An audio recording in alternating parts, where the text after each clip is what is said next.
Hey there guys, good morning, happy Wednesday.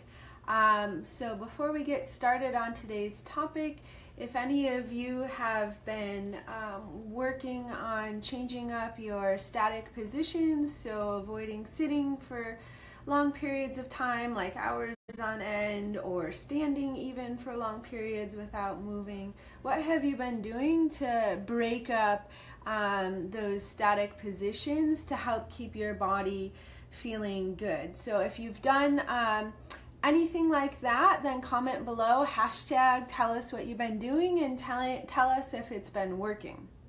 Also, if you've been working on meditating or journaling, using the oils, adding things to your day that are just a few minutes here and there, taking the time to listen in, checking in with your body, mind, that sort of stuff, developing a short yoga practice for home outside of classes, exercises that keep your body moving well. We've talked about this topic a couple weeks ago. Then you can comment below with what you've been doing there, and we can continue to support you. So today we're going to talk about maybe a more serious, and it's a very specific topic that many of you maybe haven't ever heard of before. This just came into my knowledge base, just actually a bit about a year ago, so not that long myself, and it's very important to me. It's very personal, which I'll explain in a little bit. But it's a syndrome called Lynch Syndrome, right? But bigger picture, what do these... So Lynch Syndrome is actually, it's a rare hereditary genetic mutation that increases your risk for cancer. So I'll explain a little bit more about that in detail and how that can actually affect you. And also... more importantly, beyond just Lynch syndrome, what you can do, what do these rare syndromes or rare diseases or autoimmune disease or chronic pain, all these things, what does it mean to you? Because all of us truthfully have something going on at some point in our lives. Like I explained this a few videos ago that, if your line of pain and discomfort is right here, ideally it's very good to be way below this line of pain and discomfort. So you're living with abundance, moving well without pain, your thoughts are very positive and focused on the direction you want to go, right? But that, life happens, and so sometimes we're nudged up against this line of discomfort or pain, which is normal. Stress is normal. It's a good thing. It helps us to evolve and grow. So we bump up against a line of discomfort, whether that be, a mental or a physical challenge. And hopefully with our tools, then we can knock ourselves back down away from the line of pain or discomfort. But sometimes when, either we need to really truthfully grow and evolve, or learn new tools, new techniques to help ourselves, or maybe it's part of our purpose in the world. There's many ways to look at this. Then we come above and we experience pain and discomfort, whether that again be mental anguish or physical pain, right? We can sometimes get stuck here, and that's when all this techniques that I learned I use to help get people out of pain, right? So hopefully most of us most of the time are down here, living, feeling good. Every so often we come up and hit pain and discomfort, right? But why is that? Because truthfully, we all are given our deck of cards in life, right? Some of us are born with structural scoliosis, and you can modify and soften the curve to help it to feel better. Some of us are born with, a predisposition to having migraines more than others. Some of us are hypermobile, like me. Good morning, Sophie. Some of us are, we just all have our thing, right? and because we're human, right? None of us are born perfectly, and even though we strive for perfection, it's elusive, right? How do you know when you achieve perfection? How does anyone know? So we keep striving and reaching, which is fine. That's a good goal. But understanding and actually appreciating, loving yourself for where you are and for your imperfections, right? So how do I do that?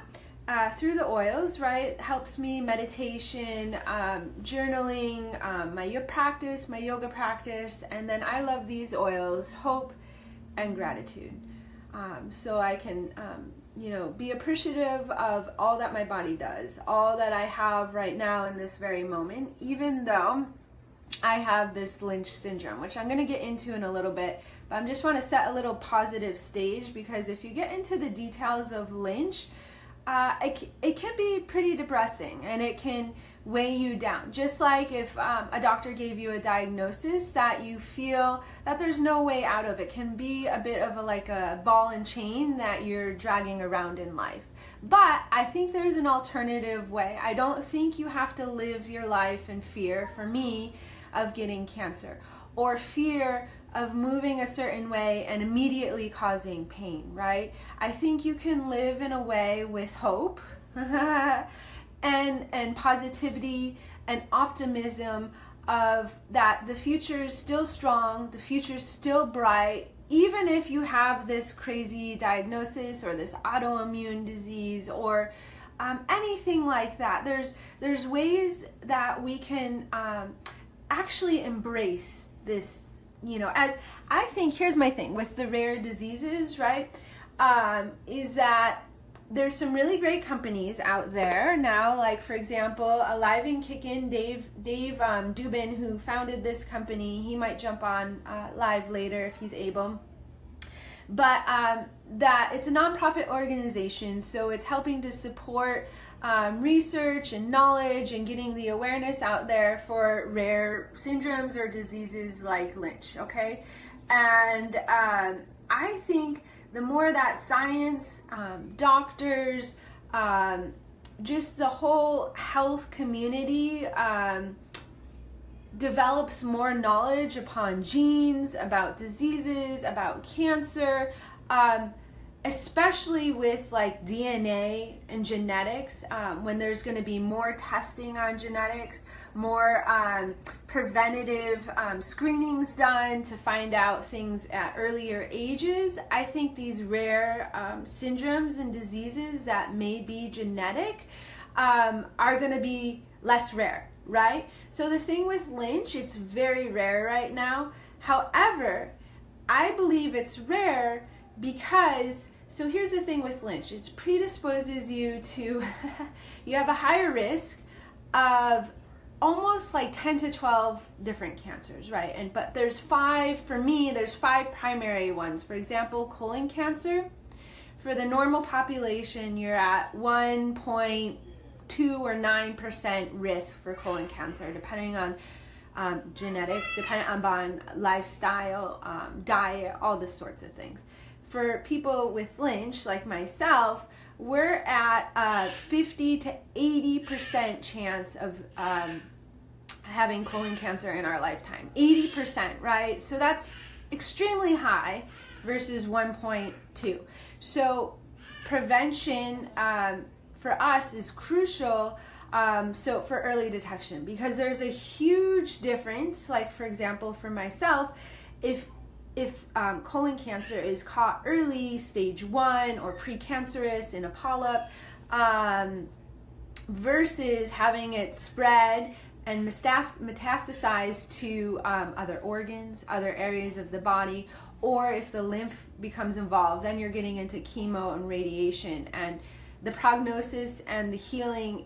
Okay, so for me, most of you know, I had a surgery last year, so it was 6 weeks of my life of like a very vigorous procedures and surgery and healing, more like 8 probably.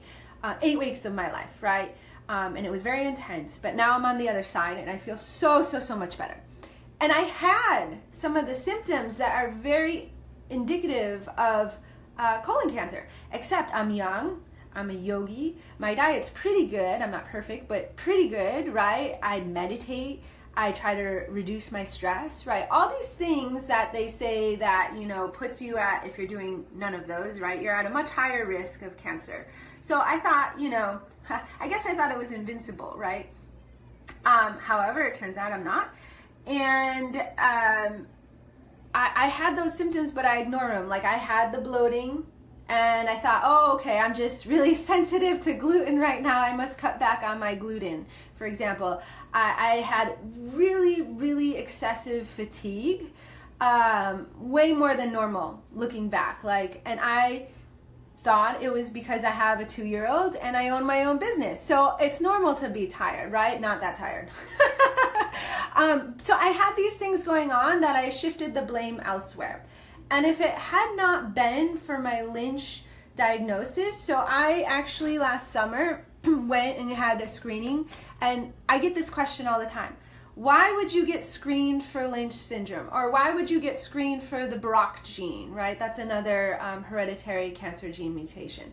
How does this even come on your radar? And this is what I want all of you to know, is sometimes it just takes one good doctor or healthcare practitioner to look at your family history, or you actually sit down and listen to your story for a few minutes, and they're like, oh, you need to go get tested, right? It can be that one doctor. And then fortunately you were at the right place at the right time, which my dad was. Or it can take, sometimes healthcare, especially in this day and age, it's about taking on education for yourself, your body, your symptoms, and then taking action and responsibility. So being your own advocate for your healthcare. Yes, you want to work with a team of, Eastern medicine, Western medicine. That's my whole thing coming up too. But you really want to take, be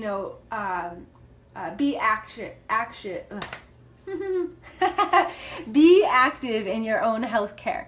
Okay, so look at your family history, like Lynch syndrome, BRCA gene. It's there's usually, I won't go into the details of my family history because that's not fair to my family who's not live and consent to tell their whole story. But let's just say I have a first degree relative, and then their first degree relative, a few of them who've had multiple cancers. So I'm saying, like, in my childhood growing up, cancer was just part of our daily lives. I thought that was normal. I thought most families dealt with this. As we got older, it was normal to get cancer and have multiple cancer surgeries for the same person, for different types of cancers, right? And so that's why Lynch syndrome often gets missed, because a doctor typically does not look and say, oh, this person had colon cancer, this person had stomach cancer, or this person had ovarian cancer. They don't usually put them together and say, oh, it all comes back to one root. But with Lynch syndrome, it does. These far-reaching cancers, so ovarian, can relate to stomach cancer.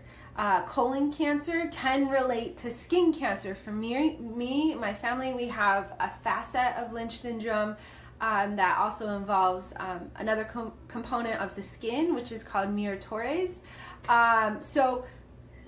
Skin cancer can relate to colon cancer. But from, a doctor that's never been educated in this, we're the zebras right now in science. And what I was taught in physical therapy school, and what most MDs are taught in medical school is, when a patient sits in front of you, don't look for the zebras, which are, like magical unicorns. Don't look for the unicorns. They're rare, they're elusive, they hardly ever show up in your office. So look for the more common thing that's going on. Look for the horses, right? So doctors really don't look for the zebras. And so they're not going to, or unicorns, right? So they're not going to relate skin to colon cancer and put it together and come back full circle where it, is related to this one syndrome called Lynch syndrome, for example. So the 5, for me, cancers that are, because I have a type of, so there's different facets of Lynch. I have MLH1, there's a 2, there's a P1, and then you can have Muir-Torres as well, which we do. And so we're higher risk for colon is the highest, but also stomach. Ovarian, which is a tricky one because it's very hard to detect early. Uterine, higher risk. So ovarian, uterine and colon are the highest risk, and then skin for me, right? Those are like way higher than society's normal risk. And then also there's other cancers that go, so nervous system cancer. So I'm higher risk for brain, pancreatic, kidney, ureter. So there's a whole list. So what do you do when you find out you have this rare syndrome? How do you live your life, right? And this is where it applies to the bigger picture of you might be diagnosed with celiac disease, a rare autoimmune disease. These are happening more and more because science is getting better at detecting. However, again, some people are just walking around with these diagnoses like a heavy weight upon their shoulders. And we need to learn how to utilize this information and then also still live a life of hope and positivity and strength and fulfilling our purpose and all that sort of stuff. So how do we do that, right? So for me personally, I use my diagnosis, and I'm very, very grateful that I actually did my genetic testing last summer, because even though I had those random symptoms that I contributed to other things, which I could have pushed off for a year, maybe longer, and I didn't know that cancer was growing in my colon, right? The only reason why I found out was because of this diagnosis, and I was, highly recommended, due to my family history of people having colon cancer in their 30s, to go get a colonoscopy and an endoscopy. So that's how they caught it, right? And so fortunately for me, it was stage 1. It was 8 weeks of my life, and I move on. Had I not had this diagnosis, had I not gotten my colonoscopy, I obviously don't have a crystal ball. I don't know what have happened, but intuitively, this is what I feel, is that at that time, the cancer had already, since it was stage 1, so it already went down. It started as a polyp, and then it traveled down the stem, and it was already in my intestinal wall. So I feel, had my symptoms gotten worse and more red flag, where I finally ding, ding, ding, take care of yourself, I finally did something about it, maybe 6 months, a year later, I think it would have been stage 2 or more. And then I would have been looking at a more invasive surgery. I would have been looking at chemo and radiation. So instead of 8 weeks of my life, it would have been more like 6 months to a year. And that's a huge difference. My mortality rate, my chance of not making it through on the other side, that increases as well. So and that's huge, being a mom. I want to be here for my kid. Owning your own business, taking that much time and trying to coordinate, okay, this week I'm going to get chemo, so I'm going to feel like poop, I can't work, right? That sort of stuff. So for me, I feel super, super fortunate that I did have this early detection screening test. My insurance covered it because I have this, I went and got tested, right? I got a little pamphlet packet. And so then you get the results, right? And so here's my big red, I'm positive. So because of that, insurance covers it, right? And then all of a sudden you have this whole team that'll support you.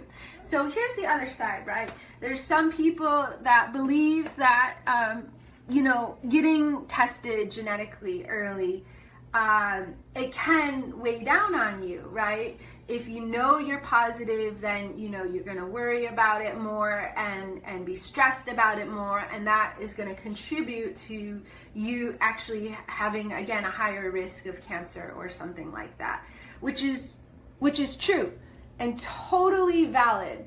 It's that can happen, right? So obviously the choice is yours, but in my experience, and now being on the other side, knowledge is power.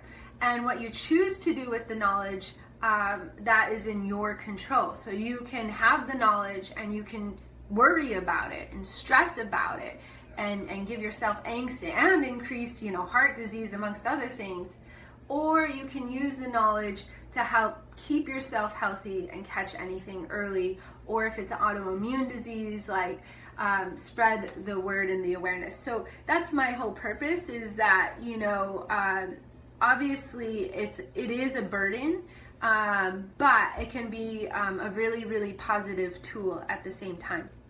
So, and then the other side of this whole thing is getting these early prevention tests. Are they necessary? So, how many colonoscopies, the amount of prevention tests are endless, and really you could be in the doctor's office more often than not. And some of the prevention and early detection tests come with their own risk. Colonoscopies are not risk-free.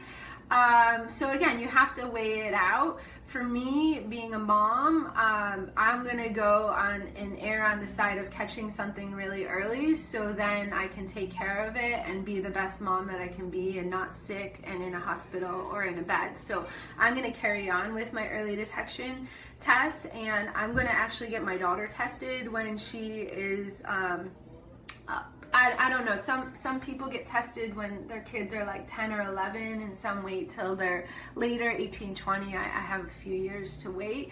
But again, for me, knowledge is power. So I just want to create some awareness about this, like for these rare syndromes, for Lynch, for Brock, for autoimmune disease, that there is still hope.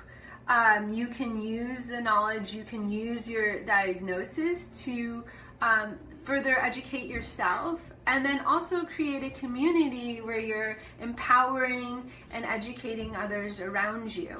And then if you do feel stuck or negative, or feel like you're carrying around this burden that kind of festers within yourself, creating more stress and anxiety, that's when you need to reach out to other health care practitioners like myself. So I have a team. I go to see a naturopath.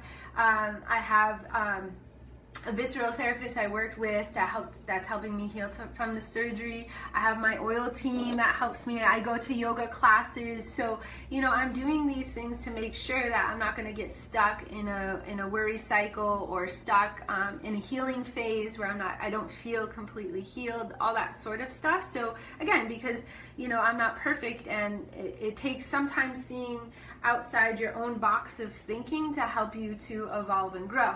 And so that's where the meditation comes in. That's where, using an oil like hope keeps me positive and optimistic. So I think that's all I have to talk about today. Kind of a heavier topic, but tomorrow is Lynch Syndrome Awareness Day.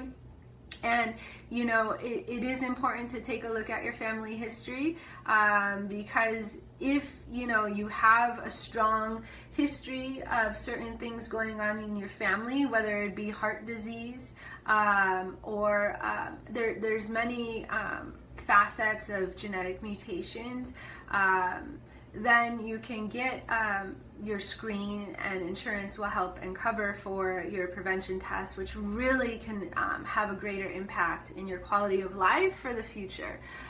So I hope to be here doing handstands and cartwheels with my grandkids and have all my organs, or see, that's another thing. Well, maybe not all of them, but most of them still intact.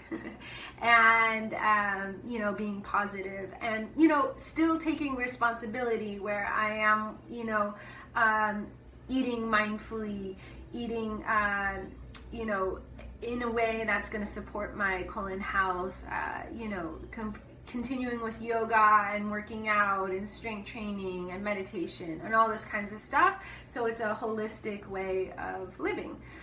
So I think I'm going to just look at my list of all that I have to say.